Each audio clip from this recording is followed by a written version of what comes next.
The transmission came through the Deep Space Comms array, precisely at 0800. Earth Standard Time. Captain Jake Morrison was sipping his morning coffee aboard the Orbital Defense Station, Haven's Gate, when red alert sirens began howling across the base. "Captain, incoming message, sir," shouted Lieutenant Danny Rodriguez from the comms. Consolicus voice, laced with urgency, caused Morrison to set his cup down instantly. "Sir, it's originating beyond our solar system. The signal is enormous." Morrison rushed to the main display. What appeared made his skin crawl.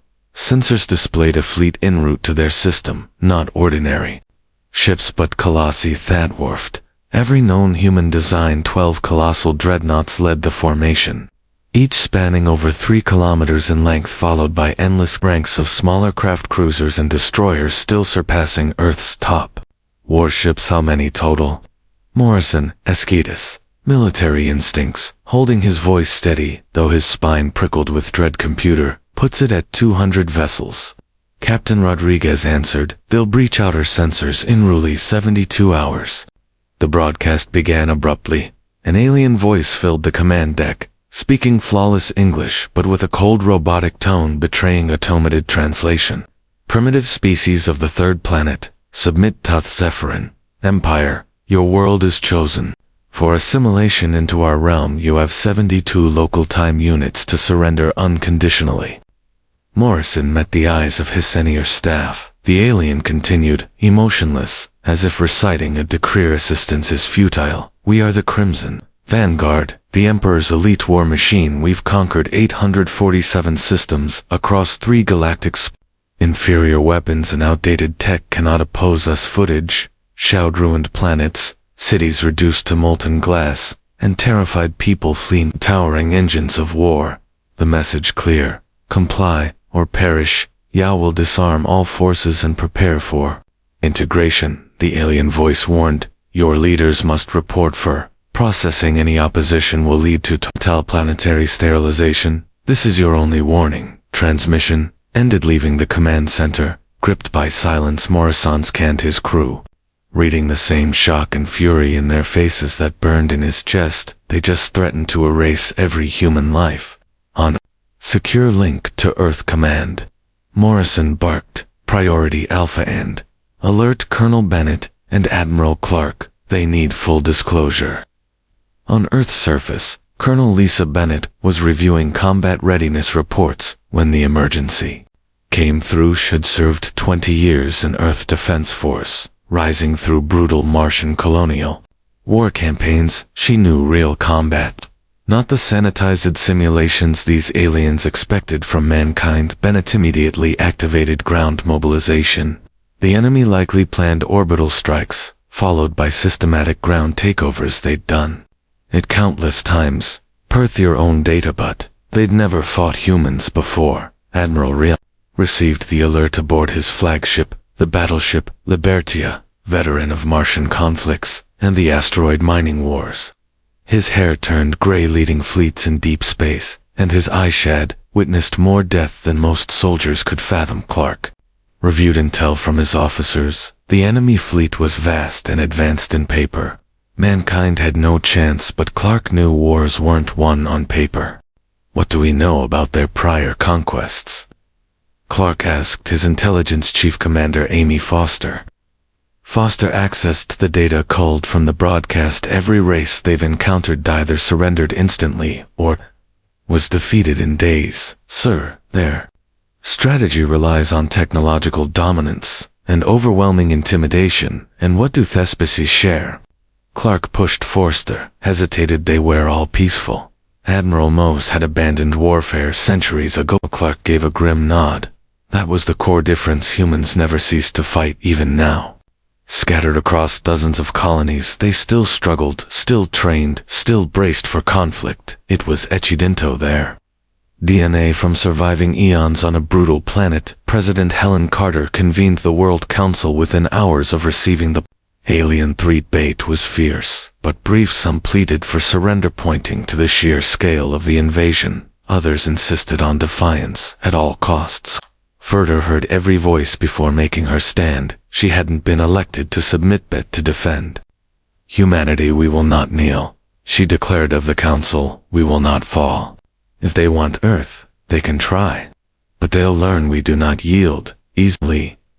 Within hours news traveled to Earth and its colonies. Reserve troops assembled, civilian militias activated, evacuation drills and emergency bunkers. Factories transitioned into war mode, producing weapons and munitions at rates that would astound their forebears from Earth's past great wars. But most importantly, humanity remembered what it meant to fight for survival. Thieves of the past century had softened many, but had nourished the warrior code that took them from caves to cosmos. Captain Morrison stood in Haven's Gate's observation deck, watching Earth spin bellow somewhere in the vast dark. A hostile fleet approached with plans to annihilate or enslave them. Althea assumed an easy win over a backward race, but they were about to discover mankind had been unknowingly training for this forever. Empire had sent its finest, expecting instant victory. Instead, they'd meet a race that had perfected war and never understood the word surrender. The countdown had begun. Crimson Vanguard emerged from hyperspace at the edge of Earth's system, exactly 72 hours after the demand fleet commander Zakmar watched from his flagship. The Eternal Dominion as primitive blue planet loomed larger. On his screens his four eyes sparkled in amusement at the pathetic resistance. Some orbiting stations, a few old battleships, and freighters converted into warcraftsmen had faced more threat from farming outposts. His mandibles clicked in alien laughter. This will be done before their sun sets on that rock. Open comes to the human fleet. Zakmar instructed his comms officer. Let's offer one last chance before we show them the price of defiance. The screen flickered, revealing the bridge of a human ship. A middle-aged man in a plain uniform stared back calmly. Admiral Ryan Clark remained utterly unfazed by the monstrous alien armada aimed at Earth. I am Fleet Commander Zakmar, off Crimson Vanguard, the alien proclaimed via translator. You have one last opportunity to yield. Our weapons have scorched entire worlds. Your meager defenses are hopeless. Admiral Clark leaned in his chair, guarding the alien, like one might examine a curious insect. So, you're the ones who sent that ultimatum? Clark said coolly, not a trace of fear in his tone, just cold focus. I must ask, commander of all the species you've conquered, have you ever faced humans before? Zakmar blinked, confused. Why's hold it matter? A win was a win, no matter the species. Your kind is irrelevant, he replied. Surrender now, or face extinction. Clark gave a small nod, and replied with finality, then you've never fought humans before, and you're about to learn why that matters. The channel cut. Zakmar stared at the blank feed, then dismissed the words as pointless. Bravado. Every species made similar claims. Threats, made under overwhelming pressure, never materialized. CDEM's bombardment, Zakmar commanded, hit their orbital platforms first. Invasion procedure. The Imperial fleet unleashed a salvo that should have shattered planetary defenses. In mere moments, plasma bursts and beam arrays cut through vacuum, hammering human stations with immense power. Detonations erupted like deadly blooms across the black bet. Something wasn't right. The human platforms withstood far more damage than expected. Their shielding systems flared and rippled, but stayed operational under fire. Even more surprising, humans retaliated using weapons that looked crude by Imperial metrics. Captain Danny Rodriguez maneuvered his fighter Wolverine through the thick of battle. His squad of 20 pilots moved with such skill it shocked their adversaries. The compactman crafts danced among the enemy's giants like furious hornets. Their kinetic rounds targeted gaps in alien hulls. Fox leader to all wings, Rodriguez said. Overcomes stick to drill stare. Powerful but slow. Hit hard, hit fast, then vanish before lock-on. The aliens had expected line duel tactics, classic broadside exchanges, until firepower overwhelmed. Instead, they were met with blistering speed and coordination. The human pilots attacked from all vectors in perfectly timed strikes, then vanished before countermeasures could lock. Major Chris Taylor observed the sky war from his Earthside post. His mariners stood ready for the inevitable surface invasion, but they had to endure Orbital barrages. First, Taylor had pored over every scrap of data.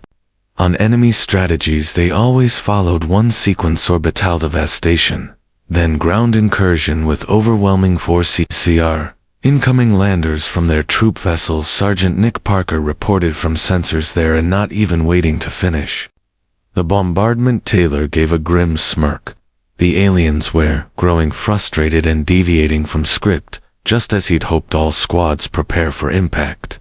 Remember, these invaders haven't faced ground forces that fight back. They expect retreat. After heavy losses today, they'll learn. Humans don't retreat. Lieutenant Amy Foster commanded the destroyer Phoenix in a brawl against 3 alien cruisers. Her ship was outgunned and outnumbered, but Foster had one edge the aliens lacked: centuries of Earth naval wisdom refined.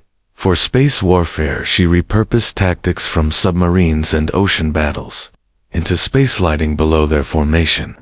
Using a moon's gravity to slingshot around and strike unexpectedly, her crew operated like clockwork. Honed by rigorous training and full trust, torpedo spread, full release. Foster ordered aim for engine clusters. The human torpedoes were primitive B alien judgment, just kinetic slugs with basic targeting bet. They were fast, hard to trace, and optimized to strike critical structural points the Imperials hadn't secured. Fleet Commander Zakmar studied his tactical display with increasing unease. This barrage was meant to crush resistance, yet it was his fleet suffering losses: 3 cruisers disabled, engines destroyed by those primitive weapons. Fighter squadrons had expected to dismiss were tearing through escort screens with brutal accuracy. Status: Zakmar Barkadactyl officer responded: fleet losses at 12%. And increasing, sir. Humans are ignoring typical defense doctrines. Tactics are wild and aggressive. Zakmar's certainty started to crumble in 800 past victories. No enemy had ever inflicted this level of loss. In the first contact phase, the humans were meant to be backward, barely spacefaring. How could they resist so well? The truth was something the Empire had never encountered before. A species that had never stopped preparing for war, while others advanced beyond violence. Humans turned conflict into craft. Every method of warfare, from ancient spear charges to orbital vectoring, had been honed for one purpose: battle day. One of the war ended with a stunning reversal. Not only had the aliens failed to break resistance, they were facing an enemy that grew more dangerous by the hour.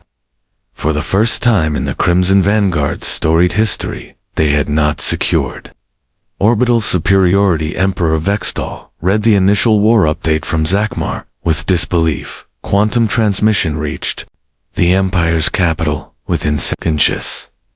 6 limbs shook in fury, reading the unthinkable fleet losses at 15%. Human resistance exceeds expectations. Rectist full tactical assessment before proceeding to surface combat. Emperor had ruled for 200 years and not once. Hadis elite fleet requested intel before finishing a conquest.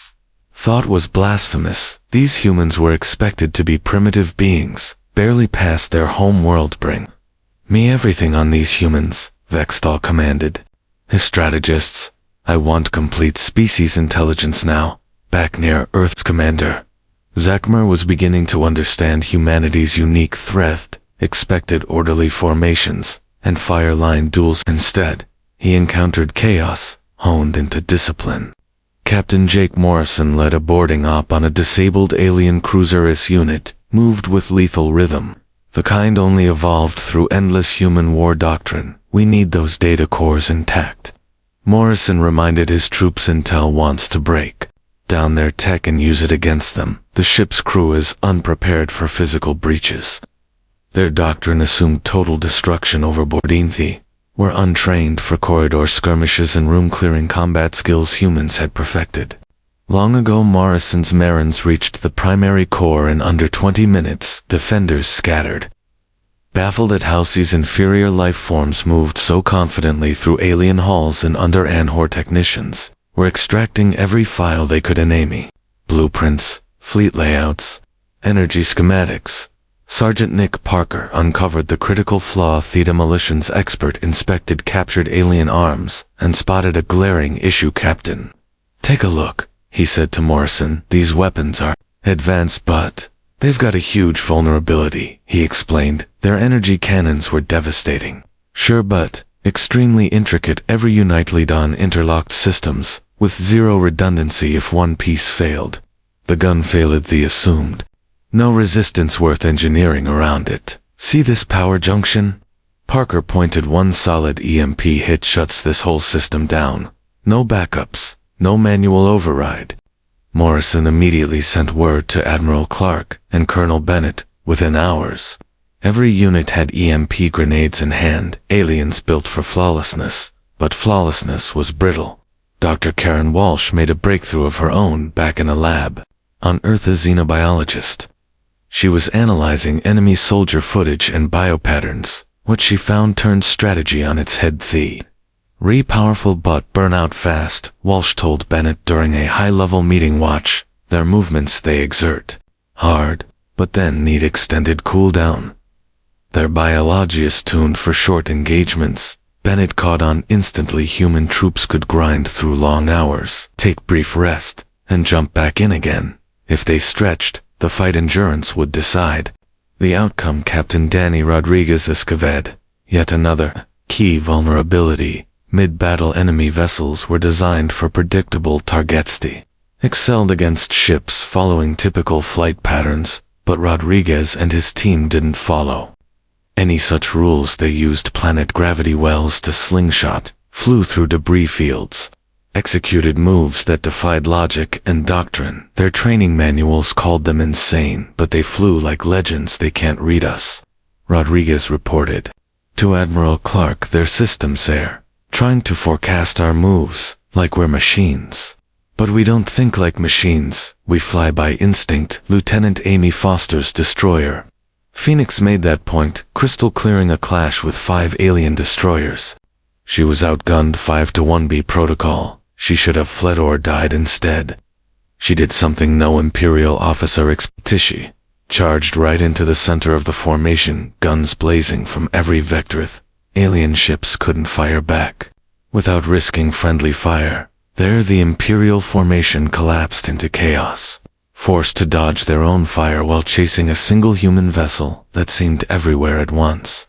By the time the skirmish ended, 3 destroyers were disabled, 2 fled, and the Phoenix, damaged but operational, had achieved the impossible. Victory through sheer audacity. Fleet Commander Zachmer, now 3 days into a failed assault, faced a sobering reality. None of his objectives had been met. Human casualties were shockingly low. Imperial losses continued to rise. These primitive beings adapted instantly, twisted weakness into strength, and grew deadlier by the hour. On day 4, in an unprecedented move, Zachmer requested permission to withdraw. The Crimson Vanguard, conquerors of nearly 1,000 worlds, had been stalemated. Emperor Vextal was reviewing humanity's intelligence files when the request came in. What he read chilled him. Humanity's history was forged in war, an unbroken chain of conflict, each generation mastering new ways to fight. The Empire expected peasants. Instead, they had awakened warriors. News of Earth's resistance spread like wildfire. On planets long subdued, whispers began. If humans could stand, maybe others could too. Vextal convened his war council. The data was dire, losses mounting, morale fading. Even seasoned generals admitted humans didn't follow doctrine. They improvised, adapted, and refused to break.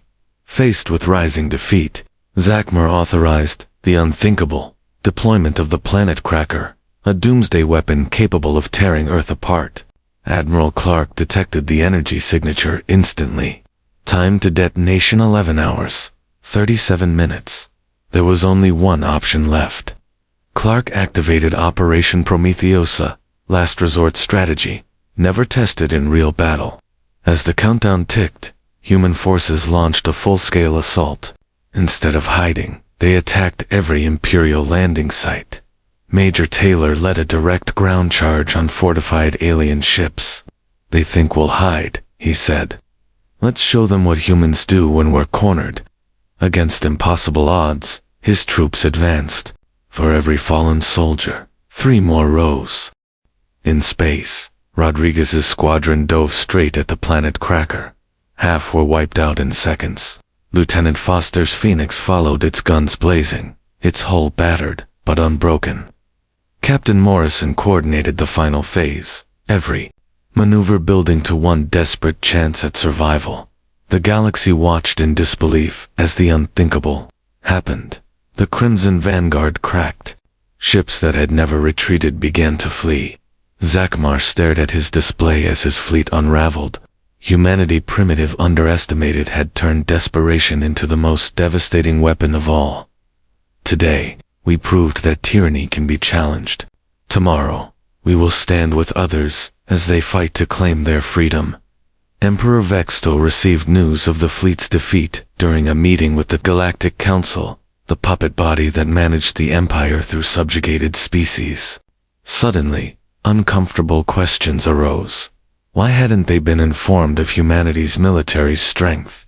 Why had the Empire hidden the vulnerability of its so-called unbeatable forces? Some member species began to demand explanations. Others quietly began plotting rebellions. The fragile alliance of fear and submission that kept the Empire together had begun to fracture. Admiral Clark stood aboard his flagship, gazing out at the captured Imperial ships, now flying the banners of Earth. The immediate danger was over, but the road ahead was uncertain. Humanity had defended itself. Now, it had to decide what kind of power it would wield. Captain Morrison recorded the final mission log words that would echo through human space for generations. They sent their finest, expecting our surrender. But they overlooked one truth: humans don't surrender. We adapt. We endure. We rise today. They learned that. Tomorrow, the rest will too. The war was not yet won. The Empire still held hundreds of worlds and controlled massive fleets. But something essential had shifted. Humanity had stepped onto the galactic stage not as invaders, but as liberators. Their promise was bold, yet clear. We are here to free, not to rule. What you do with your freedom is up to you. As Earth's victory echoed across the stars, a phrase took hold in 1,000 languages. The humans are coming. To the enslaved, it was hope. To the Empire, it was collapse. To humanity, it was only the beginning, the first step toward their true destiny among the stars.